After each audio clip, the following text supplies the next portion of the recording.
ኃይለ ሥላሴ በሁለቱም የዓለም ጦርነቶች ከእንግሊዝ ጋር የነበራቸው ግንኙነት በታሪክ የተመዘገበ ነው። አርበኞች በሀገር ውስጥ የሞት ሽረት ትግል እያደረጉ ባሉበት ከውጭ ሀገር በተለይም መቀመጫውን በእንግሊዝ ያደረገው የንጉሱ መንግስት በርካታ ውጣ ውረዶችና የዲፕሎማሲ ትግሎችን ያሳለፈ ስለመሆኑ በሰነድ ተቀምጧል። ንጉሱ በስተመጨረሻም ኢትዮጵያ ጣሊያንን አሸነፋ ነፃ ከወጣች በኋላ የእንግሊዝ ተጽዕኖ መቀጠሉ ቢያሳስባቸውም እንዴት መነጠል ይችላሉ ብሎ ማውጣት ማውረዳቸው ደግሞ አልቀረም።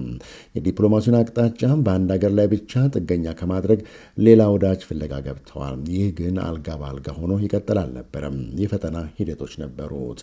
ንጉሱ ከአትላንቲክ ወዲያ መማተር ጀመሩም። ያም ሆኖ ከእንግሊዝ ጥብቅ የሆነ ክትትል ያመለጡ አልነበሩም። ሰፊ ጥረት፣ ሰፊ ዲፕሎማሲያዊ ትግል ኋላም አሸንፈው ፊታቸውን ወደ አሜሪካ ለማዞር በቅተዋል። በዛሬው ታሪክን ወደ ኋላ ዝግጅታችን በክፍል 4 የኢትዮጵያና የእንግሊዝን ግንኙነት በሁለቱ ዓለም ጦርነቶች ጅማሬ፣ መካከላይና ፍጻሜው ላይ አትኩረን የዲፕሎማሲውን ትግል መለስ ብለን እናስታውሳለን።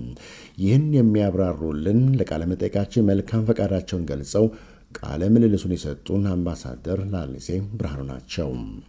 የአንደኛው ዓለም ጦርነት የፈለግነው ልጅ ኢያሱ ከዛ በኋላም ራስ ተፈሪም ሊደራደሩ የሞከሩት የኢትዮጵያን ግዛት አንድነት፣ ሉዓላዊነት፣ አክሰስ ቱ ዘ ሲ እና ሌሎችም ጉዳዮች ጦርነቱ ስላለቀ ከዛ በኋላ ኢትዮጵያ ጋር የሚደራደሩበት ፍላጎት አልነበረም። ኢትዮጵያ ወደዛ ሆነች፣ ወደ እነሱ ሆነች፣ አማራጭ የለንም፣ ወደ እነሱ ነው የምንመጣው። ለእኛ ጥያቄ ከግዛት አንድነት፣ ከቴክኖሎጂ፣ ከአክሰስ ቱ ዘ ሲ ኦልሬዲ ረሱት፣ አልፈለጉም። ያንን አጀንዳ ማንሳት አልፈለጉም፣ ጦርነቱ ስላለቀ ማለት ነው። እንደዛም ሆኖ ግን ምን ተደረገ? ራስ ተፈሪ አልጋ ወራሹ የልባቸውን የደረሰብንን ጫና ሪጀክሽኑን ሁሉ ትቶ አሸናፊዎች ስለሆኑ ወደ ፈረንሳይም ወደ እንግሊዝም እንደገና ወደ ፈረንሳይና እንግሊዝ እና ወደ ጣሊያን መጀመሪያ በዛኛው ብሎክ ስለነበረች 3 ዴሌጌሽን ላኩት። ወደዚህ እንግሊዝ የመጡት ከንቲባ ገብሩ ደስታም እዛ ውስጥ ነበሩ። በኋላ ውጭ ጉዳይ ሚኒስትር የሆኑት ሂሩይ ወልደስላሴ፣ ዴሌጌሽኑም ደግሞ የመሩት ራስ ናዶ የሚባሉ መጥቶ እንኳን ደስ አላችሁ ጦርነቱን ስላሸነፉ ማለት ነው። የአንደኛ ዓለም ጦርነት አጋጣሚ ወደ ፈረንሳይ የሚሄደው ዴሌጌሽን ቀድሞ ፓሪስ ስለደረሰ ትልቅ አቀባበል ተደረገ ፓሪስ ላይ ማለት ነው። እንግሊዞች ሳይወዱ በግድ ወደ እንግሊዝ ለመጡትም ለና ሂሩይ ወልደስላሴ እና ከንቲባ ገብሩ ደስታ ትልቅ አቀባበል እንዳደረጉላቸው ነው ታሪክ የሚመዘግበው ማለት ነው። ስለዚህ የአንደኛ ዓለም ጦርነት በእኛ በውስጥ ጉዳያችን በነበረው የስልጣን ሽኩቻ ኢምፔሪያል ኮርቱን ለመቆጣጠር በነበረው ሽኩቻ ተጠቃሚ አልነበረንም። ጦርነቱም ሲያልቅ ኢትዮጵያ ቨርሳይሌ ትሪቲ ላይ እንድትሳተፍ በኢትዮጵያ በኩል ጥያቄ ተቀባይነት ቢኖርም ጥያቄውና ፍላጎቱ ቢኖርም ለምን አሰላለፍ ውስጥ ገብተናል። እነ ራስ ተፈሪ አልጋ ወራሹ ያው ፈረንሳዮች፣ እንግሊዞች በሐረር በኩል በነበራቸው ቆንስሌት በካቶሊክ ቄሶች ስለ ጦርነቱ ማን አሸናፊ እንደሚሆን፣ ጀርመኖች ደግሞ ልጅ ኢያሱን አሸናፊ እንዴት እንደሚሆኑ ሁሉም ለማሳመን እንቅስቃሴዎች ይደረጉ ስለነበር የዚህ ጦርነቱ ሰለባ ነን። እሱ በዚህ ነው የተጠናቀቀው ማለት ነው።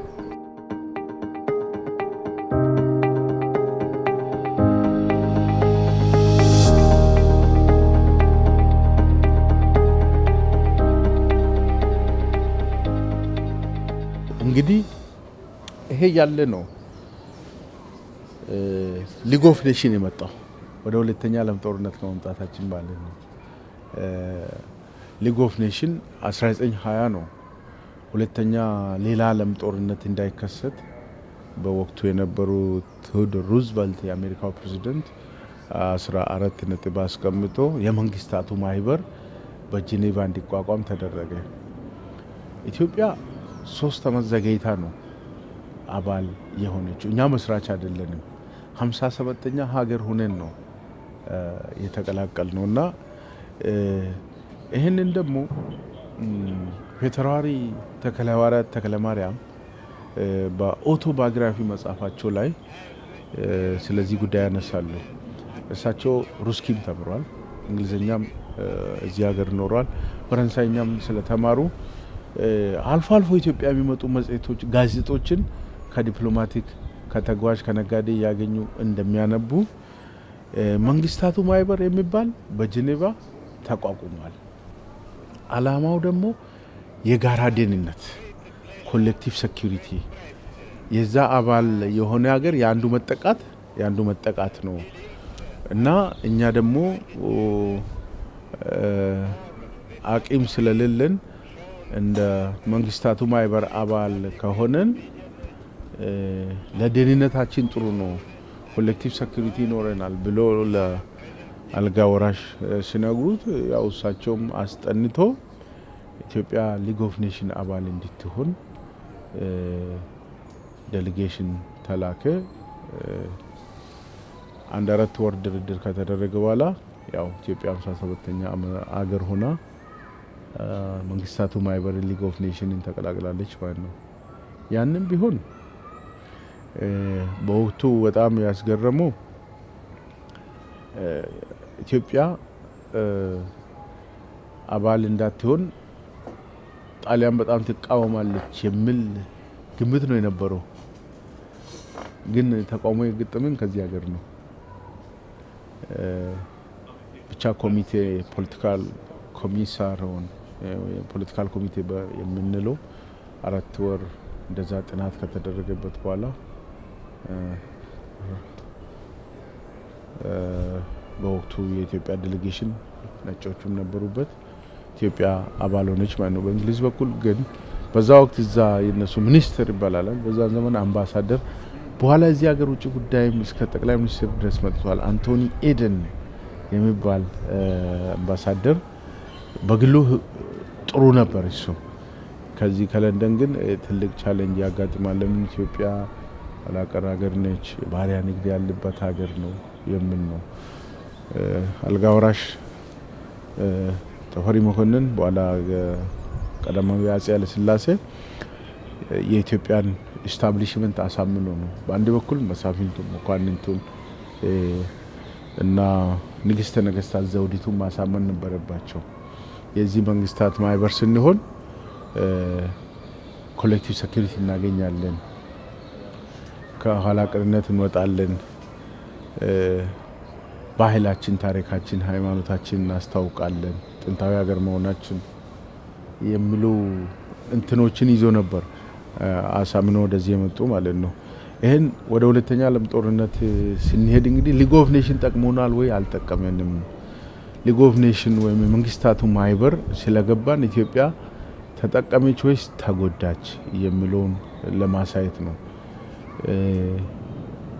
ከመልቲላተራል ዲፕሎማሲ ስናይ በዛን ዘመን ኢትዮጵያ እንደዚህ አይነት የተለያዩ ነፃ መንግስታት በመሰረቱ ተቋም ውስጥ መገኘቷ አባል መሆኗ ጥሩ ነው። ግን እንድንዘናጋም ደግሞ አድርጓል። የሚጣልብን ሳንክሽን እንዳለ ሆኖ ለምሳሌ የጦር መሳሪያ በወደብ በኩል እንዳናስገባ በእጃችን ላይ ወደብ የለም። በዚህ ከጅቡቲ ከፈረንሳይ ጋር ኢትዮጵያ የሰራችው የባቡር መስመር ከጅቡቲ ተነስቶ እስከ አዲስ አበባ በሚዘልቀው በዛው እንኳን መሳሪያ እንዳንጭን ይቀባ ይደረግብን ነበር። ለይስሙላ ኢትዮጵያ ላይ ደግሞ ንጉሠ ነገሥቱ ሄዶ ምናልባት ትልቅ አፄ ኃይለ ሥላሴ ንግግር ሲያደርጉ የጣሊያን ጋዜጠኞች በፉጨት እየረበሿቸው ነበርና እዛ ላይ የተናገሩት ታሪካዊ ንግግር በዩኒስኮ ሬጂስተር ሆኗል። ባይዘው ያ ንግግርና በኋላም ለእንግሊዞችም ለፈረንሳዮችም አልቀርም ማለት ነው። ለራሱ ተቋሙ ፈረሰ። በሚያሳዝን ሁኔታ 1938 ትልቅ ዲቤት ነበር አቶ ያሬድ ጄኔቫ ላይ ጣሊያን ኦልሬዲ 1936 ከማይጮ በኋላ ኢትዮጵያን ከተማን አዲስ አበባን ተቆጣጥሯል። ግርማዊነታቸው ተሰዷል። ኢትዮጵያ ንጉሠ ነገሥቷ ቀዳማዊ ሥላሴ ናቸው ወይስ የጣሊያኑ ንጉስ ነው የሚል ዲቤት ተደረገ ማለት ነው። እንግሊዞች አልደገፉንም በሊግ ኦፍ ኔሽን ላይ እኛን የደገፉት መቼ ነው? ይሄ ያልደገፉን ጣሊያን የናዚ ካምፕን እንዳይቀላቀል ጣሊያንን መያዛቸው ነው። በፈረንሳይ በኩልም የነበረው ደካማ መንግስት ጣሊያንን አፒዝ ለማድረግ ኢትዮጵያን ንጉሠ ነገሥቱ ተሰዶ እዚህ ሀገር እያሉ ጥገኝነት ሰጥተው እያሉ እንዳውም ከለንደን ወጥቶ ወደ ባዝ እንዲሄዱ የተደረገው ስላልፈለጓቸው ነው እንጂ ሌሎች የተለያዩ ሀገር መሪዎች እዚህ ሀገር ነበር። ቻርልስ ዶጎልም እዚህ ነበር፣ የፖላንድም እዚህ ነበር፣ ቤልጂየሞችም እዚህ ነበሩ። ግን እሳቸው ጠቅላይ ሚኒስትሩ ማግኘት ስለማይፈልግ ጣሊያንን ለማስደሰት ሲመጡ ማለት ነው።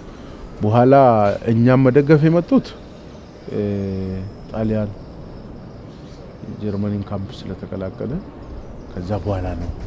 ንጉሠ ነገሥቱ ወደ ሱዳን ተጉዞ በኋላ በታሪክ እንደምናውቀው 1933 በእኛ አቆጣጠር ሚያዝያ 27 አዲስ አበባ የገቡት ማለት ነው። ስለዚህ በሁለተኛ ዓለም ጦርነት ላይ ይሄን ይመስላል። በአንድና በሁለት ዓመት ውስጥ የሚገለባበጥ አቋም ነው የነበረው ኢትዮጵያን ለማገዝ ማለት ነው። የራሳቸውን ፍላጎት ነበር የሚያስቀድሙት። አልሆነላቸውም። የንጉሱ ታሪካዊ ንግግርም ሰርቶባቸዋል። ታሪክና እግዚአብሔር ይፈርድባቸዋል ነው ያሉት። ታሪክም እግዚአብሔርን ፈርዶ እነሱም በጣም ከፍተኛ የሆነ ጦርነት ጭንቅ ውስጥ የነሱ ማሸናፊውን እንዲወጡ ያገዘው የአሜሪካ ጦርነቱን መቀላቀል ነው እንጂ ለነሱ ጦርነቱ ቀላል አልነበረም ማለት ነው። ያ ሆኖ ወደ ኢትዮጵያ ተመለሱ። ችግሩ የመጣው ከዛ በኋላ ነው ያሉት። የተከበራችሁ አድማጮችና ተመልካቾች ታሪክን ወደ ኋላ ዝግጅታችን አላበቃም። የመጨረሻውን ክፍል በተከታዩ እንዲሁ ይዘንላችሁ እንቀርባለን። ስለተከታተላችሁን ሁላችሁንም ከልብ ነው የምናመሰግነው። መልካም ጊዜ።